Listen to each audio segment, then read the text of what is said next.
Students, हम लोग कर रहे थे chapter number 4 the structure of the atom कि एटम की स्ट्रक्चर क्या है।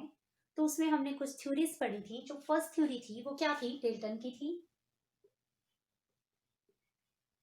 डेल्टन ने क्या बोला था कि जो हमारे पास एटम है वो इंडिविजिबल है, कि उसको डिवाइड नहीं कर सकते हम और उसको डिस्ट्रॉय नहीं कर सकते। इसने किसी भी सब एटॉमिक पार्टिकल की बात नहीं की। बट जब सब एटॉमिक पार्टिकल के बारे में बात होने लगी तो थॉमसन ने एक मॉडल दिया। सेकेंड थ्योरी किसने दी थी? थॉमसन ने। थॉमसन ने क्या बोला कि एटम की शेप कैसी है? स्फेरिकल है। और ये क्या है? पॉजिटिवली चार्ज स्फीयर है। और अंदर क्या है इसके? नेगेटिव चार्ज ऐसे बंधा हुआ है, इम्बेडेड नेगेटिव चार्ज। इलेक्ट्रॉन्स लगा लीजिए कि इलेक्ट्रॉन यहाँ पे ऐसे हैं जैसे केक के अंदर किशमिश या फिर वाटरमेलन के अंदर सीड्स। और क्या बोला था इसने कि ये पॉजिटिवली चार्ज है, नेगेटिवली चार्ज है। ओवरऑल एटम क्या रहता है? इलेक्ट्रिकली न्यूट्रल रहता है। ओके, नेक्स्ट थर्ड जो हमने पढ़ा था Rutherford. Rutherford alpha scattering model पढ़ा था हमने, जिसमें क्या बताया था, क्या पता चला था? 3 कंक्लूजन निकले थे, 3 चीजें पता चली थी। एक तो न्यूक्लियस का पता चला था। एक क्या पता चला था?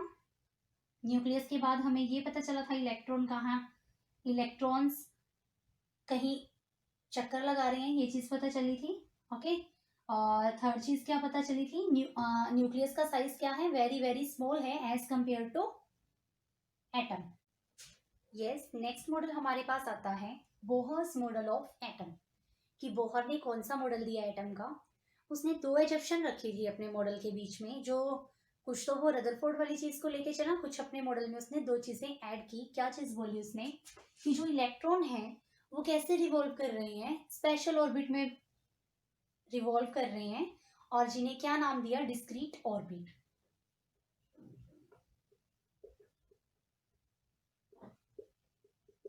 यानी कि डिस्क्रीट ऑर्बिट के अंदर इलेक्ट्रॉन रिवॉल्व कर रहे हैं।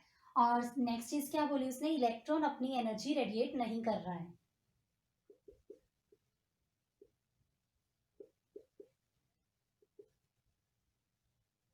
Do not radiate their energy.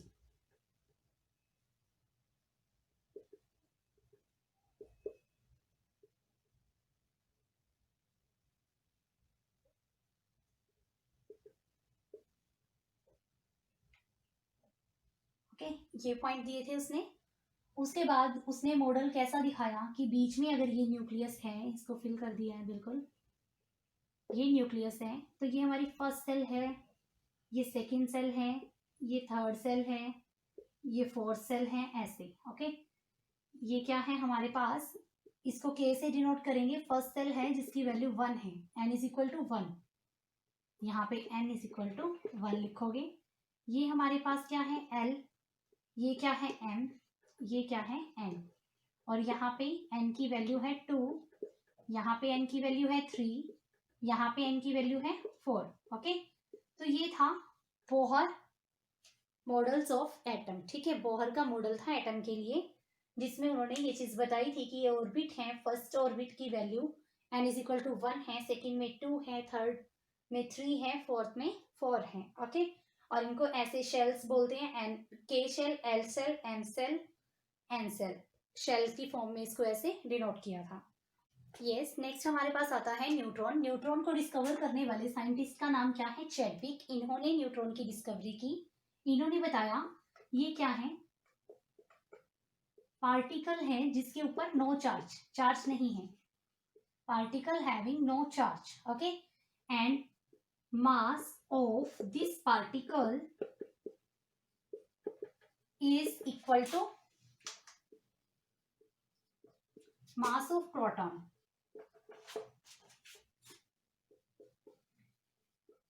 Proton के मास के इक्वल है इसका मास। और ये दोनों कहाँ प्रेजेंट होते हैं? It is present in nucleus. Nucleus के अंदर ये प्रेजेंट रहता है। और जो मास है न्यूक्लियस का, mass of nucleus is equal to sum होता है sum of mass of neutron and mass of proton. और जो सिंबल है न्यूट्रॉन के लिए सिंबल यूज किया वो एन से है, एन से इसको डिनोट करेंगे न्यूट्रॉन को। ओके, यहां तक पता चला सबको? Yes students, next topic is how electron distributed in different orbit. ये बताना है कि जो इलेक्ट्रॉन है वो डिफरेंट ऑर्बिट में कैसे डिस्ट्रीब्यूट होते हैं। तो उसके लिए कुछ रूल्स बनाए गए। जो रूल नंबर 1 था उसमें क्या बोला कि जो हमारे पास इलेक्ट्रॉन्स हैं हर एक ऑर्बिट में कितने इलेक्ट्रॉन्स रहेंगे उसके बारे में एक फॉर्मूला दे दिया गया, 2 raised to the power n square, where n is equal to orbit number। अभी हमने पिछले टॉपिक में क्या पढ़ा है, यहाँ पे अगर ये न्यूक्लियस है, ये सेल्स थी हमारे पास, तो ये n इज इक्वल टू 1 है, n इज इक्वल टू 2 है, n इज इक्वल टू 3 है। तो ये क्या है, ऑर्बिट नंबर है n। ओके, अब देखिए, तो अगर n की वैल्यू हमारे पास 1 है तो ये फॉर्मूला क्या बन जाएगा, 2 1 square is equal to 2 into 1 is equal to 2। Okay, अगर n की वैल्यू 2 ले लेते हैं तो क्या बन जाएगा हमारे पास, 2 इंटू 4 इज इक्वल टू 8। अगर n की वैल्यू 3 ले लेते हैं तो क्या बन जाएगा, 18। ऐसे ही अगर n की वैल्यू 4 ले लेते हैं तो क्या बन जाएगा, 32। ओके, तो इस तरीके से क्या बता दिया, number of electron in orbit. अगर एक ऑर्बिट है किसी एटम में तो 2 इलेक्ट्रॉन होंगे, 2 ऑर्बिट है तो 8 होंगे, 3 ऑर्बिट है तो 18 होंगे, और 4 ऑर्बिट है तो 32 होंगे। ये रूल नंबर 1 था। रूल नंबर 2 में क्या बोला कि जो मैक्सिमम नंबर ऑफ इलेक्ट्रॉन है सबसे आउटर सेल में वो 8 रहेगा।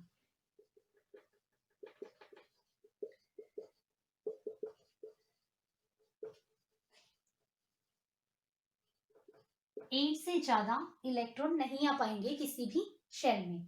जैसे ये शेल है हमारे पास, फर्स्ट में तो 2 ही आएगा, फर्स्ट का तो फिक्स है 2 ही आएगा, 2 से ज्यादा नहीं आएगा, 1 आ सकता है।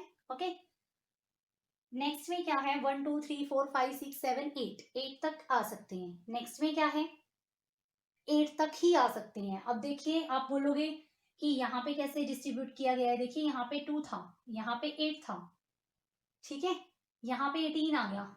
यहाँ पे 18 कैसे आया, 10 तो यहाँ कंप्लीट हो चुके हैं, यहाँ पे 2 है मान लीजिए, यहाँ पे कितने आ गए, 8 आ गए, तो हमें टोटल 18 बनाने हैं, तो यहाँ पे कितना आएगा, 8 आएगा, 2 8 8 बन गई ना 18। नेक्स्ट वाले में क्या होगा, 2 8 8, आगे क्या आएगा, 8 वाला एक और आ जाएगा। ओके, और कितने बनाने हैं हमें, कितने बनाने हैं, टोटल 32 बनाने हैं। तो 32 का डिस्ट्रीब्यूशन करते हैं, 2 फर्स्ट में, फिर 8 8 8, और यहाँ पे कितना बच जाएगा, 6। ठीक है, लास्ट वाली में यहाँ पे 6 आ जाएगा। कभी भी 8 से एक्सीड नहीं होना चाहिए लास्ट ऑर्बिट के अंदर इलेक्ट्रॉन्स। ओके, ये चीज बिल्कुल ध्यान रखने वाली है। तो maximum number of electron in last shell is 8। Okay, third हमारे पास पॉइंट आता है, किसी भी ऑर्बिट को स्किप करके नेक्स्ट में इलेक्ट्रॉन नहीं डाल सकते। मान लीजिए आपने यहाँ तो इलेक्ट्रॉन दे दिए, 2 आ गए हैं। मान लीजिए लिथियम का केस है, लिथियम का एटॉमिक नंबर होता है 3, तो 3 इलेक्ट्रॉन है उसके पास, 3 इलेक्ट्रॉन है, तो तीनों को कैसे डिस्ट्रीब्यूट करोगे, 2 यहाँ पे आ गए तो 1 कहाँ आता है, यहाँ। ऐसा नहीं है कि यहाँ ना देके आप यहाँ दे दो, ऐसा नहीं होता। यानी कि स्टेप वाइज चलते हैं, पहले फर्स्ट ऑर्बिट फिल करना है, फिर सेकंड करना है, फिर थर्ड करना है। ओके, ऐसे नहीं अपनी मर्जी से 6 में डाल दिया उठा के, ऐसा नहीं होता। तो ये इस तरीके से अरेंज है। तो ये तीनों रूल आपको लर्न होने चाहिए। किसके लिए, हमें बोहर एटम की आगे ये बताई हुई है कि इलेक्ट्रॉन डिस्ट्रीब्यूशन कैसे हो रहा है। बोहर एटम को हम उठा के लेके चल रहे हैं, ठीक है, उसकी प्रेजेंस में, कि फर्स्ट शेल के अंदर 2, नेक्स्ट के अंदर 8, नेक्स्ट के अंदर 8 8 चलते रहेंगे ऐसे। लेकिन टोटल उनका इस तरीके से बनना चाहिए कि अगर पहले का 2 ही है, सेकंड और इन दोनों का ऐड करके कितना बन जाएगा हमारे पास, 10। हमें कितना चाहिए, 18, यानी कि नेक्स्ट में 8 ऐड कर दो, 18 वाला बन जाएगा। ओके, अब ये एटॉमिक नंबर के अकॉर्डिंग मैं अभी आपको कुछ एटम्स की स्ट्रक्चर ड्रॉ करके बताती हूँ, अच्छे से अंडरस्टैंड हो जाएगा।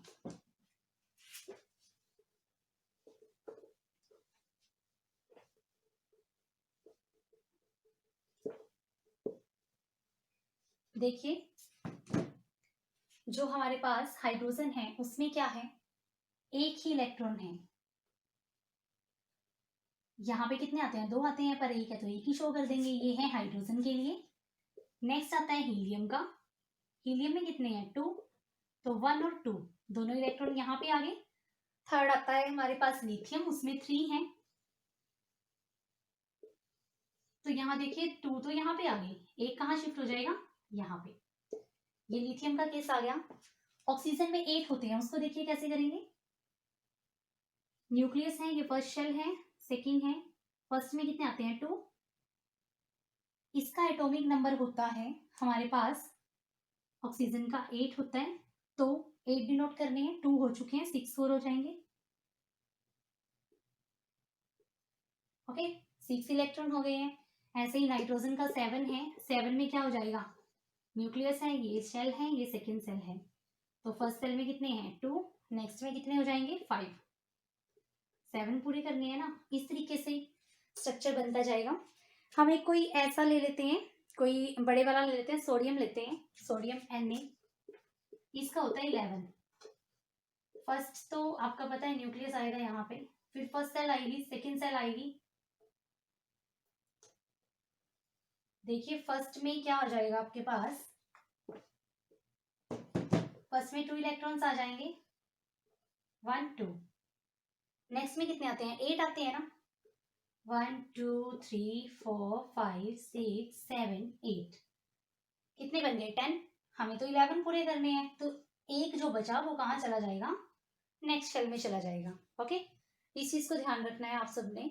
ऐसे ही नियर अबाउट 20 एलिमेंट्स का आपको क्या करना है, एटॉमिक नंबर लर्न करना है कि इसका 1 है, 2 है, इसका 3 है, इसका 8 है, 7 है, मेन है कुछ, तो उनको लर्न कर लेना है। आपके पास टेबल गिवन है, टेबल के अंदर सबके एटॉमिक नंबर गिवन है, क्योंकि आपसे स्ट्रक्चर पूछ सकता है वो, जैसे पूछ ले कि सल्फर का क्या होगा, क्लोरीन का क्या होगा, तो अगर आपको पता है उसका एटॉमिक नंबर कितना है तो आप इजीली स्ट्रक्चर ड्रॉ कर पाओगे, क्योंकि ये रूल आपको पता चल चुका है कि फर्स्ट सेल में 2 से ज्यादा नहीं आएंगे। ओके, नेक्स्ट में क्या होगा, 8 से ज्यादा नहीं आएंगे। अब मान लीजिए जिसका हमारे पास ये 7 था, नाइट्रोजन का 7 था, तो फर्स्ट में 2 आने के बाद कितने बच गए हैं, 5, तो 5 आ गए।